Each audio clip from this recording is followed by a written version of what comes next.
TV one के निहायत दिलचस्प ड्रामों और एंटरटेनमेंट से भरपूर शोज किसी भी वक्त देखने के लिए हमारी वेबसाइट विजिट करें या हमारे यूट्यूब चैनल को सब्सक्राइब करें और बेल आइकॉन पर क्लिक करें।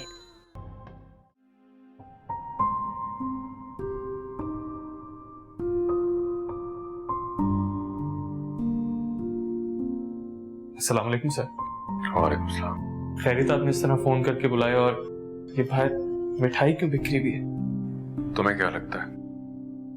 मुझे लगता है कोई बहुत प्यार से आपके लिए मिठाई लाया था जो आपको पसंद नहीं आई और आपने उठा के बाहर फेंक दी। बैठो।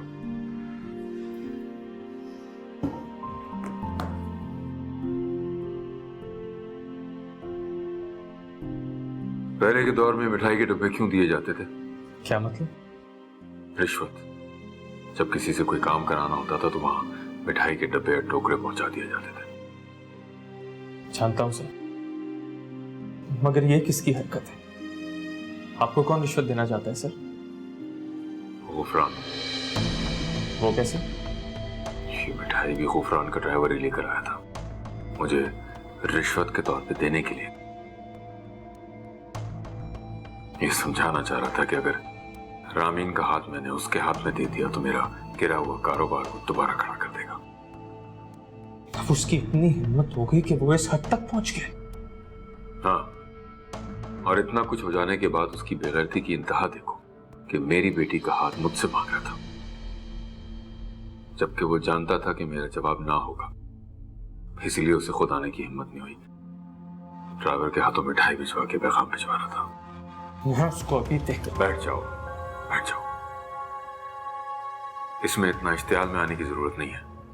वो यही चाहता है कि हमें रिश्ते वाली बात में उलझा के हमारे कारोबार को मजीद नुकसान पहुंचाए। उसको हमारी जीत बर्दाश्त नहीं है, इसलिए उसने ये रिएक्शन दिखाया।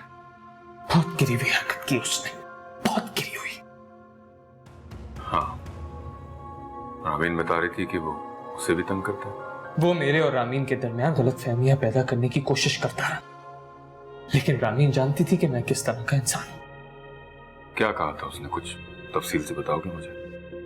उसने मेरे और रामीन के दरमियान बहुत घटिया अंदाज से गलतफहमी पैदा करने की कोशिश की। मेरी कुछ तस्वीरें उसने मेरी बॉस की बेटी के साथ एडिट करके रामीन को भेजी ताकि रामीन को मुझ पर शक हो जाए। वो तो शुक्र है कि रामीन जानती है कि मैं किस तरह का शख्स हूं, वरना हमारे दरमियान तो शादी से पहले ही अलग हो जाती। तुमने मुझे ये सब कुछ पहले क्यों नहीं बताया? और सिर्फ यही नहीं, उसने रामीन को तरह तरह के गिफ्ट्स भेजे, कॉल्स की और ऐसा प्रपोजल दिया कि वो मुझे ही छोड़ दे। क्या वो ये सब कुछ भी कर चुका है? जी सर। इस गुफरान जैसे शख्स से तो आप किसी भी हद तक गिर जाने की तवक्को रख सकते हैं। पहले तो हमें ये समझना है कि वो करना क्या चाह रहा है। क्या वो सिर्फ हमारे कारोबार को गिराना चाहता है या रामीन से शादी करने के लिए वो ये सब गिरी हुई हरकतें कर रहा है? जी सर, दुरुस्त कहा आपने, लेकिन फिर आपने बताया नहीं, आपने उसे जवाब क्या दिया? तुम ये बार बार मुझसे पूछ के क्या जानना चाह रहे हो? क्या सुनना चाह रहे हो? कुछ नहीं सर। तुम जानते हो मेरा जवाब ना में था। जी सर, थैंक यू।